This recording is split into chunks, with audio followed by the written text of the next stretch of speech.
Hello friends, आज आपल्याला तीळ गुळ पोळी तयार करायची आहे। असं न फुटता असं फुगणारी पोळी तयार करायची आहे। एक वस्तू घालून सनी तुम्ही पोळी तयार करू शकता। तुम्ही पूर्ण व्हिडिओ बघून सनी मग तुम्ही आपल्याला 1 वाटी तीळ घेतलेला आहे आणि गोड तुमच्या आवडीनुसार। मी 1 वाटीला थोडंसं कमी घेतलेलं आहे। गुळ घेतलेला आहे। तुम्ही 1 वाटीला 1 वाटी गुळ पण घालू शकता। आता आपल्याला हे चांगलं भाजून घ्यायचं आहे। बघा आता आपल्याला हे चांगलं बारीक गॅस करून सनी भाजून घेऊ। बघा असं चांगलं आपल्याला जरा लालसर भाजून घ्यायचं आहे। याला सारखं हलवत राहायचं आहे।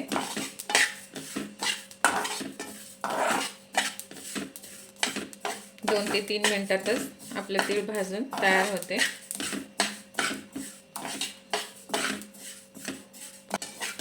बघा आता आपली तीळ भाजलेली आहे। आता आपण गॅस बंद करून घेऊ। आता आपल्याला ही थंड करून घ्यायचं आहे। आपली तीळ थंड झालेली आहे। आता आपण मिक्सरमध्ये वाटून घेऊ। बघा चांगलं असं बारीक करून घ्यायचं आहे। आता आपल्याला ह्याच्यामध्ये गुळ पण घालून घ्यायचा आहे। आता आपल्याला अजून मिक्सरमध्ये फिरून घेऊ। आता आपल्याला हे बघा गुळ मिक्स झालेला आहे। मस्त असं बारीक पेस्ट करून घ्यायचं आहे। आता आपल्याला एका भांड्यात काढून घ्यायचं आहे।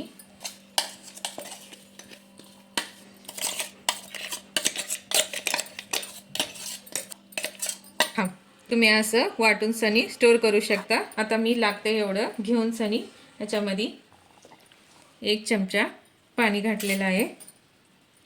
म्हणजे आपल्याला असं बघा असं गोळा तयार करायला येते। म्हणजे आपल्याला पुरण जसं भरताव तसं आपल्याला असं घटसर असं गोळा तयार होते। म्हणजे आपल्या पोळ्या फुटत नाहीत। बघा किती मस्त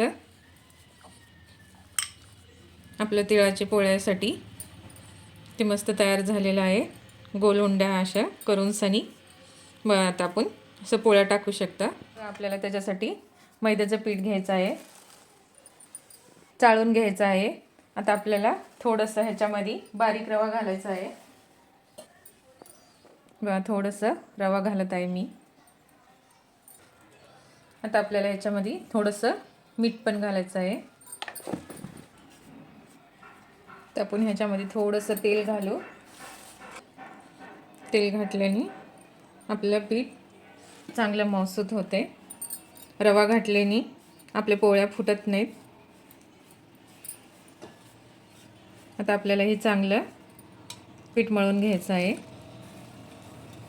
थोडंसं पाणी घालून आता आपण पीठ मळून घेऊ।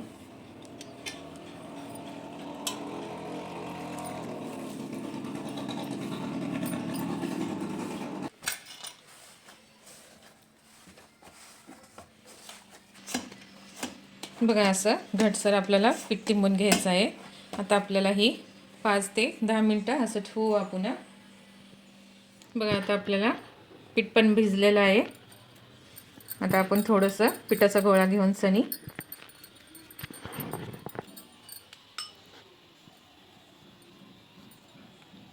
भरून घेऊ याला।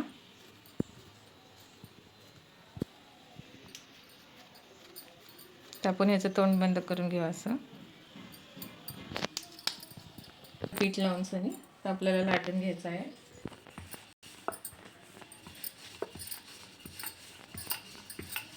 मग चांगलं असं लाटून घेऊ। जाड पण लई पातळ पण करायचं नाही।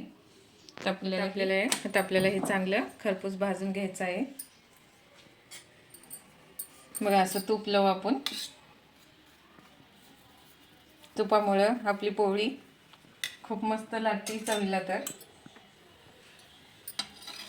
आपण ह्याला पलटून घेऊ। मग आता आपल्याला वरून पण तूप लावून घ्यायचं आहे। किती मस्त फुगत आहे पोळी आपली। पलटून घेऊ आता याला।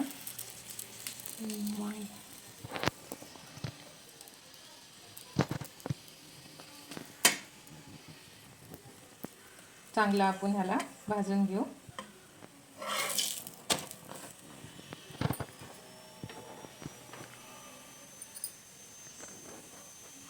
बघा दोन्ही साईडनं मस्त भाजलेली आहे. आता आपण ह्याला काढून घेऊ. बघा आता आपल्याला असेच आपण पोळ्या तयार करून घेऊ. असं चांगलं असं दाबून दाबून सनी तर आपल्याला हे ह्याचं तोंड बंद करून घ्यायचं आहे. हलक्या हाताने असं चांगलं लाटून घ्यायचं आहे.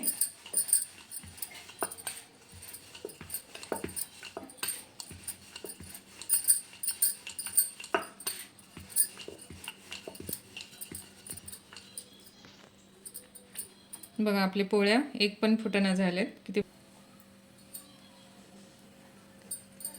बघा तूप लावून घेऊ आपण.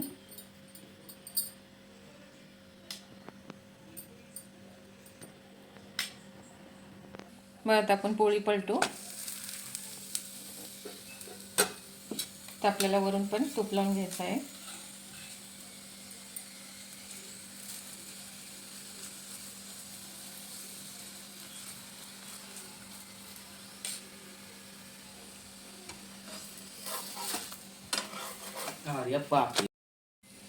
बघा किती मस्त आपले पोळ्या फुगत आहेत. बघा आपले पोळ्या समदे किती मस्त टम फुगत आहेत.